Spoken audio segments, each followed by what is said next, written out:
Assalamu alaikum. Today we are here in Formula, Maldives, and this is Thundi of Formula. We all are proud to be here because this is what symbolizes our island the most and what differentiates the most from the islands of the Maldives. This is the place which differentiates it. Today we have here with us Professor Tariq Ramadan. Good afternoon and assalamu alaikum. So today I would like to ask you some questions. What can you tell us about your childhood? Like, how did you become a professor? How did you work to become a professor? That's a strange question to start with, but it's an important one. I was originally, my family is coming from Egypt, Geneva, where I studied. First, what I did was quite interesting. I have my father who was completely in Islamic studies. He was a lawyer, but he was involved in Islamic activism from his very young age. So he was completely in this, but I was the youngest of six. So I had my first brother was a physician, the second was a teacher, and they went for literature. So I decided myself to study first philosophy and French literature. So I did 2 masters in this first, and then what happened is that I was a teacher when I was very young. And then I started thinking about being much more involved in Islamic studies. So I went to Egypt, had also a training, very traditional with shuyukh, and I got the ijazat in disciplines there, 7 of the main Islamic disciplines. And then when I came back, I started teaching philosophy and Islamic studies, first in secondary schools, and then I started to be at the university in Switzerland, and then I was supposed to go to the States to be a professor there, and they prevented me from going there on the Bush because this was the time of the war on terror. So with no reason, I won the case against them, and the authority acknowledged the fact that I had the right to go to the States, and I ended up at Oxford, at the University of Oxford as a professor of contemporary Islamic studies. So this is a long journey from my childhood to Oxford. Yeah, so basically I think all of us, we have to work a lot in order to reach that level. Isn't that right? I think that what is important is whatever is the context, whatever is your personal situation. My parents were in exile. You can be poor. You can be disadvantaged in a society, disenfranchised. You can, today, there are some who are looking at us, they can be involved in drug addictions or whatever. At the end of the day, you have to take your responsibility. You have to try your best to be involved in education. So it takes effort, it takes energy, it takes commitment, but it's up to you. You can make it. It's possible. So, and for me, what was very important is that when we are with God, when you rely, the very essence of it, tawakkul ala Allah, which means I know I can do it, but with His power, with His will, His presence, I can do it. I can make it, and this is very important. Now, what do you think is the consequence that the Muslims face today in the society? The biggest consequence? What is the biggest problem that they face today? There are 2 things I would say. The first is internal. It's our lack of understanding of our religion. So the first is our education. How do we understand Islam? We have trends, we have a diversity.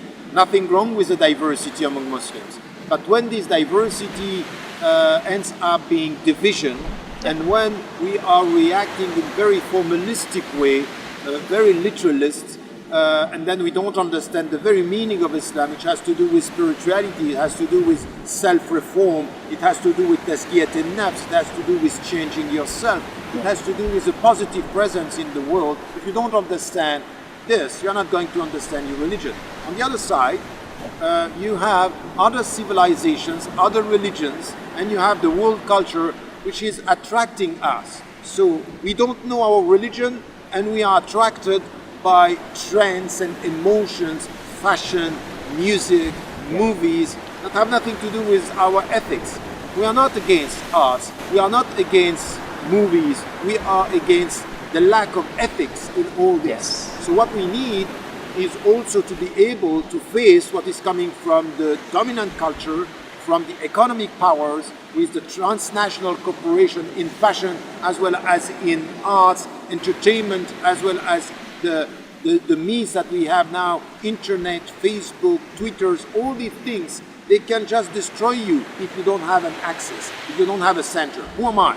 What do I want to do? What do I want to achieve as a human being, as a Muslim, as a believer, as a man, as a woman? And this, what we have in the Quran is clear. الذين إن مكناهم في الأرض أقاموا الصلاة وآتوا الزكاة. Those, when we are settling them on earth, they pray and they are giving the zakat and they spread what is right and resist what is wrong. This is what we have. So these are two problems: the lack of knowledge about ourselves, attractions by the surrounding dominant culture. What do you think is the role of youth in the society? And I mean, like, what should they do in order to like promote the society? I think that once again, we have to be very cautious with the concept of youth and young people. Yes. Because at one point I had one of my friends who was talking to the youth and said, we, the young people, and he was 40 years old. So if you speak about the state of mind, the mindset to be a young mindset, that's fine. But if it means because you are young, you are refusing responsibility, that's not the way. The Prophet, peace be upon him, والسلام, was giving authority and responsibility to young people. Usama was leading an army, he was 20. So it means that he was relying on his competence, and he was also relying on the competence of men and women within his society. Yes. So I would say that the responsibility of the young is to understand, look, I'm young, it means I have more responsibility because I have more energy and I have more time. And the three things that are essential as Muslims is first, your education. Yes. Your personal education. How much time do you allocate to have a mind, to construct a thought, to think by yourself, to understand the world? How much time you allocate to understand yourself and then also to read people around you, because you have to read. You have in the Quran, "Siru fil ard wanzuru," so you have to travel around the world. You have to look at this. Look at this. You have to read the sea. You have to read the sun. You have to read the nature. You have to read the signs. This is so important. So a young, and especially in Maldives, this is where you have to be connected with nature and you have to be connected with knowledge. This is one. Second is to ask yourself, how am I going to be useful on earth? Because at the end of the day, we are here to be better human beings, but we have to be useful. How much are you useful? How much are you useless in this society? Are you an added value, or are you an invisible element? Do you want only money, or do you want to serve? Do you want power, and do you want power to serve? What do you want?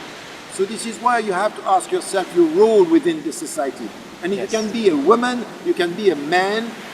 There is an equality here before God, and it is in the society. You have also to be a useful person. And the last thing which is important is to be useful and to use your knowledge to be useful. You have to be open-minded. You have to look at the world. In the Quran, we are using one verse to tell to people of other faiths, look, we have to know each other. وَكَذَلِكَ جَعَلْنَاكُمْ أُمَّةً. No, the verse is وَخَلَقْنَاكُمْ مِنْ ذَكَرٍ وَأُنْثَى يَا أَيُّهَا النَّاسِ إِنَّ خَلَقْنَاكُمْ مِنْ ذَكَرٍ وَأُنْثَى وَجَعَلْنَاكُمْ شُعُوبًا وَقَبَائِلَ لِتَعَارَفُوا.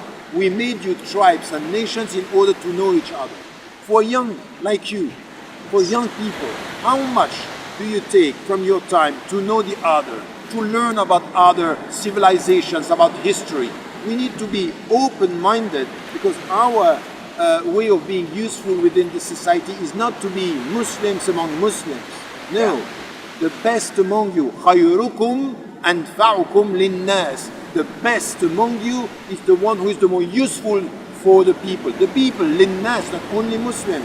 So you have to be open and you have to be very cautious in Maldives, not to have this insular mindset. We Yes. are in an island, we are cut from the world, that's over. That's over. Internet Yes. is here, Facebook is here. Everything is in your living room. So you have to be open in a positive way and not to be colonized in the wrong way. Yes. And what is the advice that you might give to the youth who are trying to promote the society or who are trying to get better? Yes, that's important. You know, the starting point of our religion has to do with education, as I said, but also with discipline. Yes. So many people are coming to me and say, how come you are doing all what you are doing? Traveling a lot, giving lectures, teaching, writing books, all this. You know what? I'm disciplined with my time. Early in the morning, I wake up, I write and read. I do things in a way which is structured. You can't do many things if you are not structured. So Yes. I would say to the young people, first you have to be disciplined. Second, try in your life to think by yourself. Yes. Do not repeat what is said by people. Do not repeat what is said by people. Even in the Quran, when you are with your parents, you have to check what your parents are saying. Yes. وَإِن جَاهَدَاكَ عَلَىٰ أَن تُشْرِكَ بِي مَا لَيْسَ لَكَ بِهِ عِلْمٌ فَلَا تُطِعْهُمَا. If your parents are asking you to do something or to think something or to do or to promote something which is unjust and they are asking you to do it, don't obey. Even your parents. What does it mean? It doesn't mean that you have to lack respect. It doesn't mean that you have to be disrespectful. No, but you have to check. The measure of everything is justice, is kindness, is honesty, is dignity. It's not my parents are saying so I do. No, I check with my parents, I check with the people I love, I check within my society. And even with your brothers and sisters in Islam, it's not because they are Muslims that they are right. Many Muslims are wrong. But the good Muslim is not the Muslim who is following the wrong Muslims or the Muslims who are wrong. The good Yes. Muslims is the one who is correcting the Muslims who are doing wrong.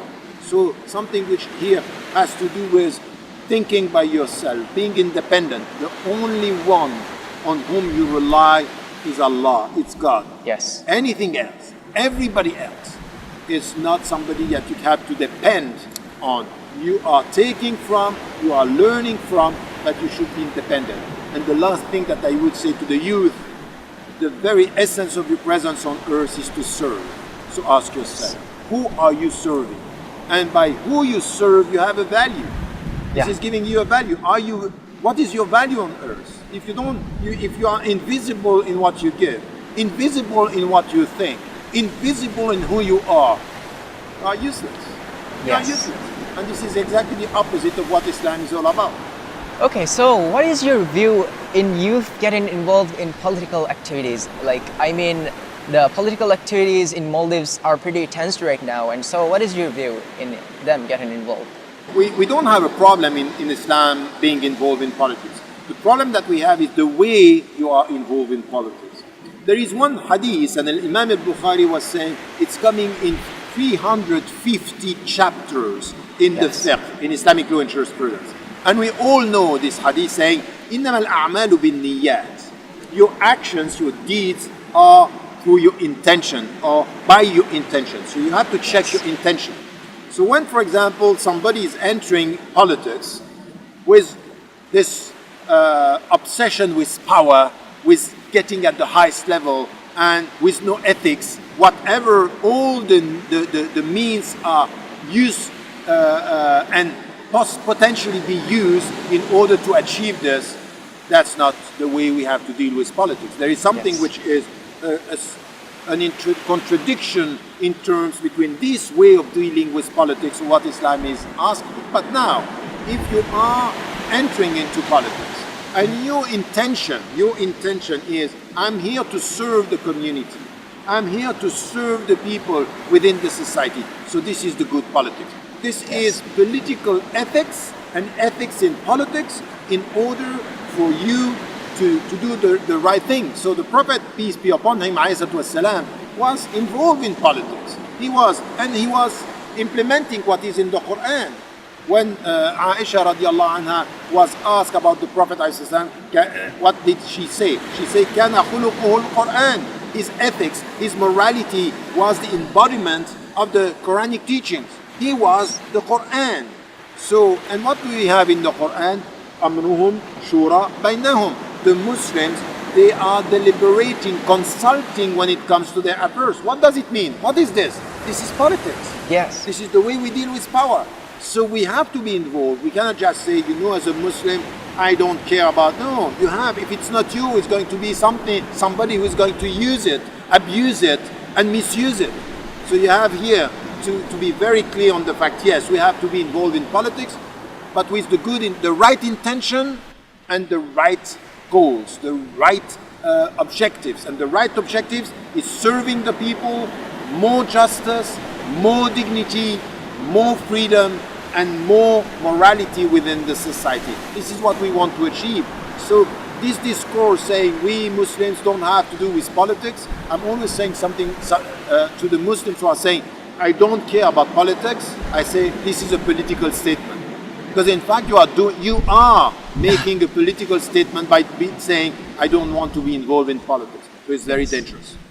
Yeah, so basically it's like we have to change our view in politics right now, the youth, right? Yes, and for example, here in Maldives, it's tense, it's difficult. What we're expecting in this society is people renewing their intention and to know what are you going to do, because it's very important for anyone who has responsibility to understand that he is more exposed. It's very difficult, very difficult. When you have power to monitor yourself, it's much more difficult than when you don't have power. Yeah. So anyone who is involved in politics should have people around him or her, helping him or her to remain on the right path, to renew the intention of serving and not to be served, to use power for the people, not to use people for my own power. And when giving dawah to other people, what do you think youth should most focus on? I mean, like, when giving dawah, what is the techniques and tricks that we have to use on the people, on the minds of other people? So that's a good question, and I would straight away answer to your question by saying we don't need tricks, and we don't need, what was the other word that you used? Techniques. Techniques. No. This dawah is not about this. Come to the Quran. Yes. The Quran is saying something which is clear. ادعو إلى سبيل ربك بالحكمة والموعظة الحسنة وجادلهم بالتي هي أحسن. 4 things are said here and 3 means. ادعو إلى سبيل ربك. Call the people to the way of God. How? بالحكمة. Wisdom. Which means what? Before even speaking, before even saying I'm a Muslim, before even calling the people to Islam, your wisdom should be the first way of calling the people. So in fact, the best way to spread around da'wah, it's exactly what is in the other verse of the Quran, which is وَكَذَلِكَ جَعَلْنَاكُمْ أُمَّةً وَسَطًا لِتَكُونُوا شُهَدَاءَ عَلَى النَّاسِ. We made you the nation of the middle path for you to be witness to the truth before people, to be witnesses. The first da'wah is for you to be a witness. And how are you going to be a witness? Your behavior, your morality, the way you deal with the people, your kindness, the fact that you serve the people. Yes. I'm always saying to Muslims, stop talking about Islam and be better Muslims. But what the way we are doing it? So we are not good Muslims and we keep on talking about Islam. But our behavior and our statements are in contradiction. Yeah. So the first thing that we are expecting from young Muslims is to try to be witnesses. The second, it's الموعظة الحسنة. The موعظة الحسنة is to speak the truth, is to speak for the good. Many people, they want to speak good Arabic, they want to speak good English, they want to speak your language in a good way, but they are using the good way to make money, to have a status within the society, not to serve. Here, الموعظة الحسنة is to talk to the people, be a gift to the people, talk to them in the best way. Look, Allah Azza wa Jal sent Musa wa Harun to Fir'aun. Yeah. And what did he tell him? What did he tell him? He told them, both of them, وَقُلَا لَهُ قَوْلًا لَيِّنًا لَعَلَّهُ يَتَذَكَّرُ أَوْ يَخْشَى. You have to use the softest, the kindest words. Speak to this guy who is saying, I am God on earth. He was a tyrant, he was a despot, but they had to speak the best way, in a soft way. Why? Because the way you speak, it's important. What we are expecting from young Muslims is stop using slang, language, stop being vulgar, just use the right words, speak in the right way. So once again, you should not say, I am a Muslim, or put here, I am a Muslim, or put here, proud to be a Muslim. No, it's the way you speak with this soft way of speaking, this respectful way of speaking, the right words when you speak. So all this, it's important. And then, in your discussion with the people, always show respect. Yes. So I would say to the young people, don't insult.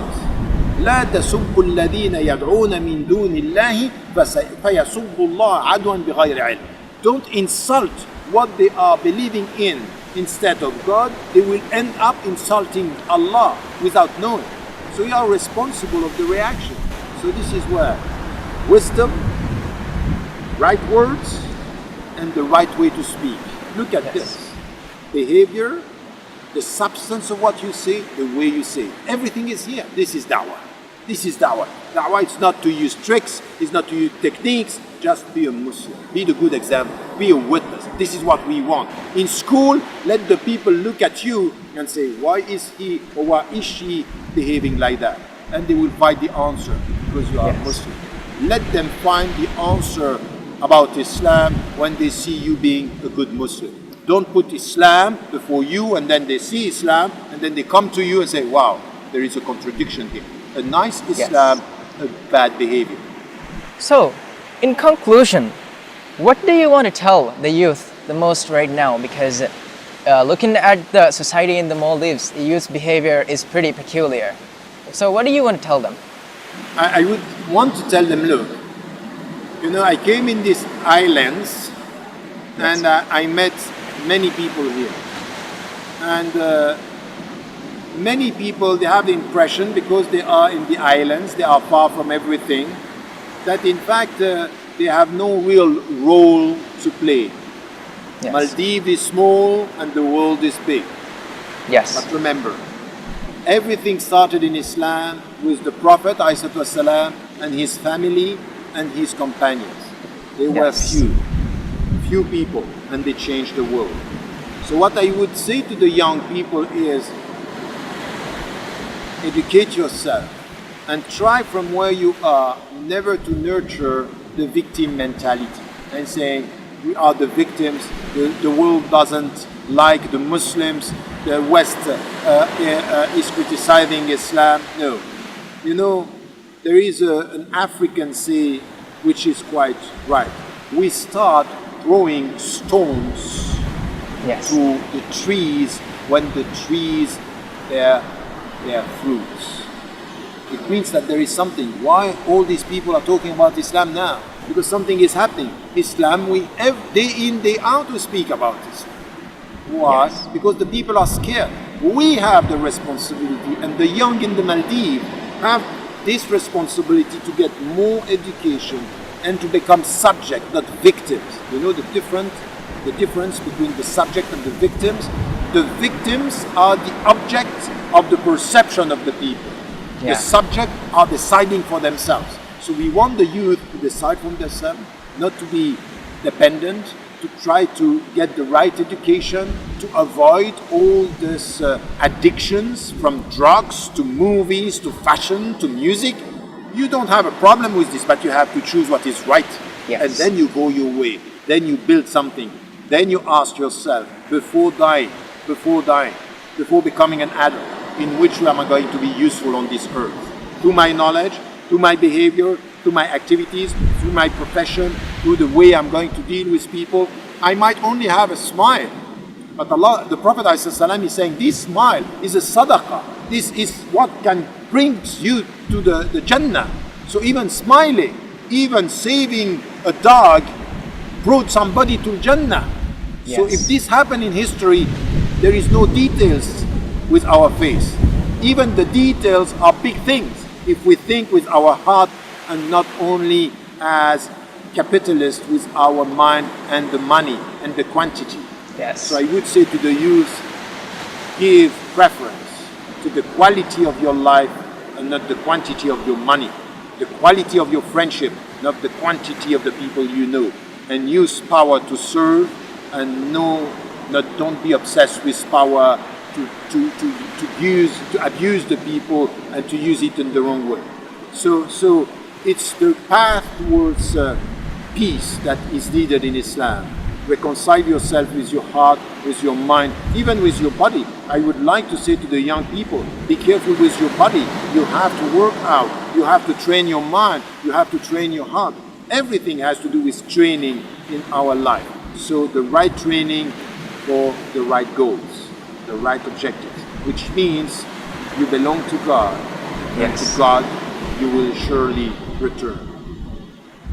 Well, to sum up, I think, in my view, I think if we follow the Quran and the Hadith, the Sunnah of the Prophet, I think we will do everything right, isn't it? No, that's true. If we rely on the Quran and the Sunnah, the problem here is that when you read the Quran during Ramadan, Yes. It's what we call the spiritual reading, القراءة التعبدية. It's the way you worship Allah. It's you can take the Quran, you come here, you sit in front of nature, you have nature, and this is helping your heart to be lifted towards Allah and to feel that He is close to you. Now when it comes to rules, when it comes to the objectives, when it comes to the priorities, it's not as easy as that. So you might need a sheikh, you might need a religious authority, you might be yourself educated to understand what are the priorities. So how do you follow the Quran and how do you follow the Prophet ﷺ? You also need to get some knowledge, because if you read some verses of the Quran, they can be misleading.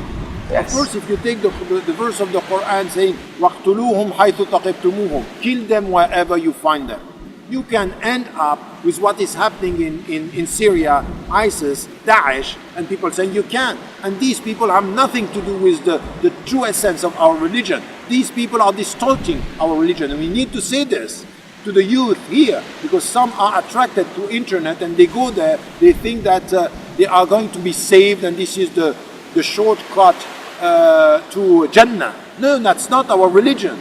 Remember that one sheikh said once, it's very difficult to die in the way of God, but it's much more difficult to live in the way of God, because it takes effort. So I would say here that we have to be very cautious not to take the Quran, to read one verse and to go for it. No, the Quran, as to the principles and the objectives, is a science. We need to be knowledgeable. And the Hadith exactly the same. You need to know what you are talking about. So to our youth, we want to tell them, be careful not to take the Quran, read 2 or 3 verses and think that you are alim. No, you are an ignorant, as long as you don't get the global message of Islam. And this is something which is very important. But at the end, you are right. Yes. This is our light. This is our way. This is our path. We have to follow it, but with open minds, with clear understanding, with a clear vision, and with priorities, not to confuse everything, because we are following the Quran without the mind. There is a contradiction in terms. The Quran does not speak to ignorant minds. Yes. You have to get this light, you have to get this understanding, you have to get the right path in order to follow it. Yes. Inshallah. Sheikh, today we are here at Thundi. We call this place Thundi. It's the biggest beach in the island, and we enjoy here a lot. So what do you think of the environment here? You know, that's a very important question. The Prophet ﷺ once was crying during the whole night until Bilal radiallahu anhu came to him. And this was because he got during the night a very important verse. Yes. إن في خلق السماوات والأرض واختلاف الليل والنهار لآيات لأولي الألباب. In the creation of the heavens and earth, in the alternation of day and night, there are signs for those who are full of insight. Meaning, look at nature. This is a book. This is a book. Yes. And Maldives got one book, which is the Quran, and there is a second book, which is nature, the creation. So all these are full of science here. And we look at this, there is a sense of eternity and infinity here. And the sounds, the waves, the sand, all this is just reminding us of the essence. Just before this program, I just put something on my Facebook for all the followers that when I am, and I took a picture of this by saying, look at this. Everything is there. Everything remains. And I was referring to the verse of the Quran, كل من عليها فان ويبقى وجه ربك ذو الجلال والإكرام. That everything on earth is going to fade, everything is going to disappear except the one. So you have here in nature, in the environment, signs of His presence, meaning also that we Muslims, we should be at the forefront of all the struggle to protect the environment. Yes. Against everything, the climate change, the destruction of the environment, we should be at the forefront because this has to be preserved, because these are signs of Allah's presence. We have to remember this, and just to come in your islands to see this, it's a gift. And I want to thank Him first, Allah, and you for this invitation and helping us and providing me this opportunity to be here and to look at this fantastic environment. You're most welcome, and we hope you will be back sometime again and give us a lot of advice. I mean, like today we have known a lot of things that we haven't. I'm sure all the people who will be watching this video will also get a lot of information or many clues about how we should live and how we should improve, how we youth should improve our community and change this community in an Islamic way. So once again, Sheikh, Jazakallah khair, and thank you very much for coming to us. Wa alaikum assalam wa rahmatullahi wa barakatuh. I only fear my Lord Allah. I only fear Allah. I only fear my Lord Allah. I only fear my Lord Allah. I only fear Allah. I only fear my Lord Allah. I only fear my Lord Allah. I only fear my Lord Allah. I only fear my Lord Allah. I only fear Allah. I only fear my Lord Allah. I only fear my Lord Allah. I only fear my Lord Allah. Only Allah.